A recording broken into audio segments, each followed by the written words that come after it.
ውሳነ ቤት ምክር ፌዴሬሽን ብዝብል በሀገራዊ ቦርድ መረጻ ኢትዮጵያ ንዝወፀ መግለጽ መንግስት ኢትዮጵያ መልኪቱ ካብ ህዝባዊ ወያነ ሓርነት ትግራይ ዝተዋሃበ መግለጺ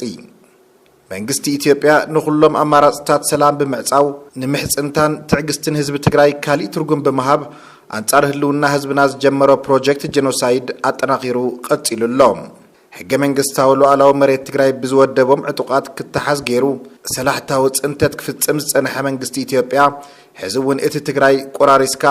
ህዝባ ብምጽናትን ብምብትታንን ካብ ገጸ ምድሪ ንምጥፋእ ዝዓለመ ስትራቴጂኡ ብዕሊ ዘቃልዐ መግለጺ በሃገራዊ ቦርድ መረጻ አቢሉ አውጽኢሎም እዚ ውሳነ ቤት ምክር ፌዴሬሽን ተባሂሉ ዝወፀ አዋጅ ኩናት ንሕገ መንግስቲ ዝሃገር ኮነ ንስምምዕ ፕሪቶሪያ ብዕሊ ብምጥሓስ ህልውና ህዝቢ ትግራይ ናብ ዝበኣሰ ሓደጋ ዝእቱ እዩ ብምዃኑ እውን ህዝባዊ ወያነ ሓርነት ትግራይ ኮነ ህዝቢ ትግራይ ብህልውንኡን ሕገ መንግስታዊ ሉዓላውነቱን ፍጹም ከም ዘይደራደር ኩሉ ክፈልጥ ይግባእ ወላኳ ብቀይድ በተኸ ካይዳ መንግስት ኢትዮጵያ ኩሎም አማራጽታት ሰላም እንተተዓጸው ህዝብ ትግራይን መሪሕ ውድቡ ህወሓትን ኣብ ሰላም ካብ ዘለዎም ዘይነቐነቕ መትከላዊ እምነት ጽንቃቕ ዕድልውን እንተሃልዩውን ምጥቃም ኣብ ትሕቲ ከቢድ ወታደራዊ ከበባ ክልከላ መሰረታዊ ቀረባትን ዕጽዋን ከምኡውን ካልኦትን ስምምዕ ፕሪቶሪያ ሙሉእ ንሙሉእ ዝጥሕሱ ተግባራት እናተፈጸሙውን እንተኾነ ሰላማዊ ፖለቲካዊ ዘተ ክግበር ኣብ ዝጽውዐሉ ዘሎ እዋን ዝወፀ ኻሊእ መልክዕ ጄኖሳይድ እዩ እዚ ውሳነ ተባሂሉ ዝወፀ መግለጺ ነቲ ሎሚ ጽባሕ ብመሰረት ስምምዕ ፕሪቶሪያ ናብ መረበቱ ክምለስ ብሃንቀውታ ዝጽበ ዘሎ ውፃእ መዓት ህዝብና ተበታቲኑ ክተርፍ ዝብይን ብሰንኪ መንነቱ ኩሉ መልክዕ ጨፍጫፍ ንዝፍጸሞ ዘሎ ኣብ ትሕቲ ወረርቲ ዕጡቃት ዝነብር ህዝብና ስቃዩ ዘናውሕ ቅሉዕ አዋጅ ጄኖሳይድ እዩ ካብዛ ሓሊፉ እውን ኣብ ርክብ ህዝብታት ትግራይን አምሓራን ሓድሽ ውጥጥ ክውላዕ ዝተፋሓሰ ሽርሕ እዩ መላእ ህዝቢ ትግራይ እዚ ብመንግስቲ ኢትዮጵያ ውሳነ ተባሂሉ ዝወፀ ሉዓላዊ መሬት ትግራይ ዝቆራረሰን ህዝብና ዝበታትንን ሓደገኛ መግለጺ ብሓድነት ክቃለሶ በዘጋጣሚ ንጽውዕ መንግስቲ ኢትዮጵያ ህዝውን ኣብ ከምዚ ዝበለ ብቐጥታን ንሱ ብዘጣየሾም ትካላትን አቢሉ ህልቂትን ምብትታንን ህዝቢ ትግራይ ካብ ዘቐጽሉ ተግባራትን ካብ ዝገብሮ ዘሎ ገዚፍ ወታደራዊ ምቅርራብን ከበባን ተቆጢቡ ሕገ መንግስታዊ ሉዓላዊ መሬት ትግራይ ወሪሮም ዝሓዙ ዕጡቃት ብምውፃእ ኣብ ትሕቲ ወረርቲ ዝሳቕን ዝቕተልን ዘሎ ህዝብና ሓራክ ወፅእ ዝተመዛበሉን ዝተሰደዱን ወገናትና ውሑስ ብዝኾነ መንገዲ ናብ መረበቶም ክምለሱ ግቡእ ክዋጻእ ይግባእ ካብዛ ሓሊፉ ጉዳይ ሉዓላዊ መሬት ትግራይን ህልውና ህዝቢ ትግራይን ዘይሕለፍ ቀይሕ መስመር ምዃኑ ደጊምና ክንገልጽ እንደሊ ዘለዓለማዊ ዝኽርን ሞጎስን ንስዋዕትና ህዝባዊ ወያነ ሓርነት ትግራይ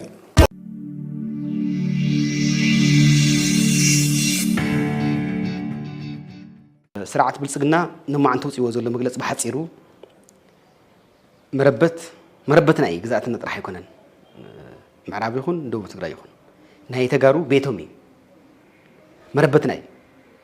ትግርኛ ዝዛረብ ህዝብን ትግርኛ ዝዛረብ መሬትን ዘለዎ ማለት እቲ መሬት እውን ባዕሉ ትግርኛ ይዛረብ ትግራዋይ መሬት እዩ ትግራዋይ ህዝቢ እዩ ካብኡ ላዕሊ ግዛኣት ማለት ካሊ ልዕሊ ግዛኣት እዩ ተንሕዚ ሕተተን ዘለናሲ አንጥራ መረበትና ኢና ንሕተት ዘለና ማለት እዩ ዘን መረበት ናይ ትግራይ ምዕራብን ደቡብን ትግራይ ናይ ብልጽግና ዝበሃል ፓርቲ ግዛኣት ክኾና እየን ዝብል መግለጺ ይወጽእ ዘሎና ማለት ናይ አምሓራ ግዛኣት እውን ይበለን ስርዓት ብልጽግና ዝነገረና ዘሎ ምዕራብ ትግራይን ደቡብ ትግራይን ናይ ብልጽግና ግዛኣት ኮይኑ ቅጽል እዩ ይብለና ዘሎ ንዝኾነ ህዝቢ ዝሃወ ይኮነ ናተይ ይብለና ዘሎ ሕዚ ወራሪ ኮይኑ ዝመጽእ ዘሎ ኣካል ብልጽግና ዝበሃል ስርዓት ጥራሕ ይኸውን ማለት እዩ ኣብዚ ክንሕዘሉ ዝግበአና ትርጉሙስ እዩ ብትርጉም ደረጃ እዚ እዚ እንታይ ማለት እዩ ንዓና እንተጋሩ ዘለዎ ትርጉም አንጻር ቀዳማይ ረብሓና ቫይታል ኢንተረስት ንብለናትና ማለት እዩ አንጻር ቀዳማይ ረብሓና ጠጠው ኢሉ ኩናት ከም ዝውይ ዘሎ እዩ ዝርዳእና አንጻር ህላወና እዩ ስራሕ ዘሎ ስራሕ እዚ ማለት እዩ ከም አንጻር ቀዳማይ ረብሓና እዩ ከም አንጻር ቀዳማይ ረብሓና መጠን ከም አንጻር ፀረ ህላወና መጠን እዚ ስርዓት ብልጽግና ዝበሃል ቀዳማይ ጸላኢ ሰሪዕና ክነቃለሶ ከም ዝግባእ ከዓ ባዕሉ ምልክት ዝህብ ማለት እዩ ሓደ ናይ ኩናት አዋጅ ኢልካ ሙሳድ ይካልትና ማለት ናይ ወራር አዋጅ ጽንተት ናይ ምዕዳስ አዋጅ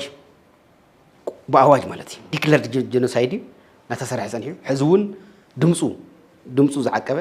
ድምፂ ዘይብሉ ሰላሕታዊ ፅንተት ኣብ ትግራይ ይካየድ ኣሎ ኦንጎይንግ ዘሎ ፅንተት ይበርስ ዘሎ ትግራይ ብስርዓት እዚ ማለት እዩ ሕዚ ግን ናብ ኣክቲቭ ጄኖሳይድ ንኽቕየር ናብ ኣክቲቭ ወራር ንኽቕየር ወይ ከዓ ናብ ንጡፍ ወራር ንኽቕየር ዝተኣወጀ ኣዋጅ የርኢ ዝወስድ ኣነሲ ኣብ ልዕሊ ተጋሩ